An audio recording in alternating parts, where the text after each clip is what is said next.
بسم اللہ الرحمن الرحیم۔ السلام علیکم جی۔ برتن دھو رہی تھی، سوچا آپ سے باتیں کروں، لیکن پھر مجھے لگا کہ شاید اس میں پانی کی آواز بہت زیادہ ہوگی، سو لیٹس ٹرائی، کیونکہ اس کے علاوہ میرے پاس ٹائم نہیں ہوتا آپ سے بات کرنے کا۔ تو بہت ساری ایسی میں چیزیں سوچ رہی تھی ایکچولی۔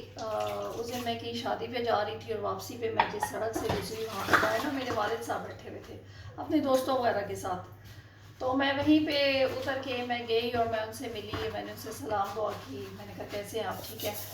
تو کہتے ہیں ہاں ٹھیک ٹھاک۔ تو بس میں وہیں سے واپس آ گئی، کیونکہ جیسا کہ میں نے بتایا تھا کہ میرے پیرنٹس جو ہیں وہ سیپریٹ رہتے ہیں، مطلب ڈیورسڈ ہو گئی تھی when I was only 4 years old۔ تو اس کے بعد پھر امی نانوں کے پاس رہیں، اور پاپا جب ہم بیسیکلی ہمیں بڑا کرنے میں ہمارے والد صاحب کا بہت ہی بڑا اور اچھا ہاتھ ہے، امی کی بھی محنت ہے، پاپا کی بھی محنت ہے۔ تو ان شارٹ بات یہ کروں گی، ماضی میں نہیں جانا چاہتی، کہ وہ مجھے ملے، پھر ایکچولی انہوں نے اپنا جو ایک ہی گھر تھا ہمارے دادا کا، وہ انہوں نے اپنی دے دیا اپنے بھائی کو، کیونکہ ظاہر اس گھر میں ایک ہی فیملی رہ سکتی تھی نا، اتنے سارے لوگ ہیں، یا ہم لے لیتے تو ہم رہتے۔ تو وہ اس طرح کے جو سانجھے گھر ہوتے ہیں نا، وہ پھر کسی ایک کے نام ضرور جاتے ہیں۔ تو بہرحال وہ میں ان سے ملی اور پھر میں واپس آ گئی، اور میں سارے راستے اداس رہی، اتنی اداس رہی، اتنی اداس رہی کہ میں آپ کو کیا بتاؤں۔ اور میں سے بھی یہ سوچتی رہی کہ جن بیٹیوں کے میکے نہیں ہوتے ہیں وہ کہاں جاتی ہوں گی۔ تو مجھے لگا کہ ہاں وہ سڑک پہ جاتی ہیں، وہ گلیوں میں جاتی ہیں، وہ جگہ ڈھونڈتی ہیں جہاں انہوں نے بچپن گزارا تھا، وہ کمرہ، وہ باتیں، وہ چہرے، وہ ہنسی، وہ مذاق، اٹھنا بیٹھنا، وہ چاند، وہ عیدیں، وہ یہ ساری چیزیں جب اس کو یاد آتی ہیں، اسپیشلی بڑے بڑے اوکیزنس پہ، عید پہ، تہواروں پہ، تو پھر اس کے اندر نا محرومیاں آ جاتی ہیں۔ تو وہ محرومیاں اٹھائے، اپنے والد صاحب سے گلے ملی، اور پھر میرے پاس جتنے جو بھی تھوڑے بہت اماؤنٹ تھی وہ میں نے ان کی جیب میں ڈالی، میری ہمیشہ سے ایسی عادت رہی ہے۔ اور پھر میں بوجھل قدموں کے ساتھ واپس آ کے اپنے بچوں کے ساتھ بیٹھ گئی، اور سارے راستے میں خاموش رہی، اور میں سوچتی رہی کہ بس جن جن لڑکیوں کی اسپیشلی، یا لڑکوں کو بھی اثر ہوتا ہے زندگی کے ایک موڑ پہ جا کے انہیں اثر ہوتا ہے اس چیز کا، لیکن لڑکیاں اور بیٹیاں جو ہیں نا وہ زیادہ محسوس کرتی ہیں۔ تو جب ان کا میکا نہیں ہوتا تو پھر وہ کہیں کی نہیں رہتی، وہ انہیں لگتا ہے کہ بس وہ اجڑ گئی ہیں، انہیں لگتا ہے کہ ان کا جو باغ ہے نا، دیکھنے میں تو وہ باغ ہے لیکن اس پہ کوئی پھول نہیں لگا، اس پہ کوئی درخت نہیں لگا، درخت پہ کوئی پھل نہیں لگا۔ تو وہ بیچاریاں جو ہیں نا وہ پریشان حال ہو کے واپس آ جاتی ہیں۔ میں بھی بوجھل قدموں کے ساتھ جو تھی میں واپس آ گئی، اور بڑی پریشان اس وقت رہی۔ ابو نے کیوں دیا گھر، کیا ہوا، بس وہ گھر اکیلے نہیں رہ سکتے تھے، اس طرح کا سسٹم تھا۔ حالانکہ میرا بھائی بہت اچھا ہے، اللہ تعالیٰ اس کو زندگی دے، اس نے سیپریٹلی پیرنٹس کو رکھا ہوا ہے، اور اس کے ساتھ بھی بہت زیادہ ذمہ داریاں ہیں۔ لیکن کہنے کا مقصد یہ ہے کہ جب ماں باپ آپس میں لڑتے ہیں نا، جب ماں باپ آپس میں لڑتے ہیں تو جو بیوی ہوتی ہے نا اس کو بھی کوئی شوہر مل جاتا ہے، اور جو مرد ہوتا ہے اس کو بھی بیوی مل جاتی ہے، لیکن نہیں ملتے تو بچوں کو ماں باپ نہیں ملتے، ان کی محبت نہیں ملتی، وہ ساری زندگی ڈھونڈتے رہتے ہیں۔ پھر ان کی محبتیں یا ان کی محرومیوں سے فائدہ اٹھا کے بہت سارے لوگ انہیں ٹریپ کرتے ہیں، اور ان کی زندگیاں جو ہے وہ برباد بھی ہو جاتی ہیں، برباد ان سینس کہ شادی کے بعد بھی برباد ہو جاتی ہیں۔